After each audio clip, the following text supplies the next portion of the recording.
তিমিরা কি ঘুমায়?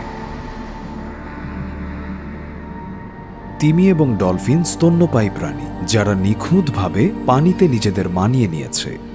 অন্য মাছের মতো কানকো দিয়ে নয়, তিমি এবং ডলফিন আমাদের মতো ফুসফুস দিয়ে শ্বাস নেয়। কাজেই বাতাস জমিয়ে রাখতে তাদেরকে নিয়মিত পানির উপরে উঠতে হয়।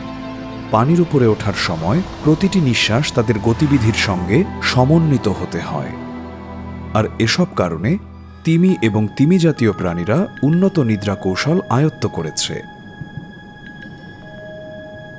ডলফিন সহ অনেক সামুদ্রিক স্তন্যপায়ী প্রজাতি যখন ঘুমায় তখন তাদের মস্তিষ্কের কেবল অর্ধেক অংশ নিষ্ক্রিয় থাকে। নিয়মিত বিরতিতে শ্বাস নিতে উপরে ওঠার কথা মনে করিয়ে দেওয়ার জন্য বাকি অংশটা জেগে থাকে। শুধু তাই নয়, তারা একটিমাত্র চোখ খোলা রাখে।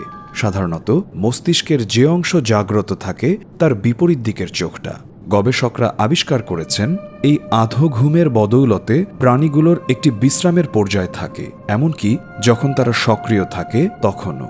সব তিমি জাতীয় প্রাণী একরকমভাবে ঘুমায় না। সময় এবং অবস্থানের বিচারে বিরাট পার্থক্য রয়েছে।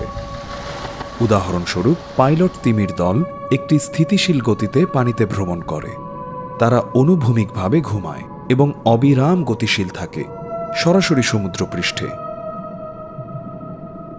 এর ফলে তারা নিয়মিত শ্বাস নিতে পারে। সব তিমির জন্যই বিশ্রামের সময় ঢেউয়ের অনেক নিচে ডুবে না যাওয়া জরুরি। সে কারণে কেউ কেউ উল্লম্ব অবস্থানে পানির স্তম্ভ বরাবর সমুদ্রপৃষ্ঠের কাছাকাছি ঘুমায়।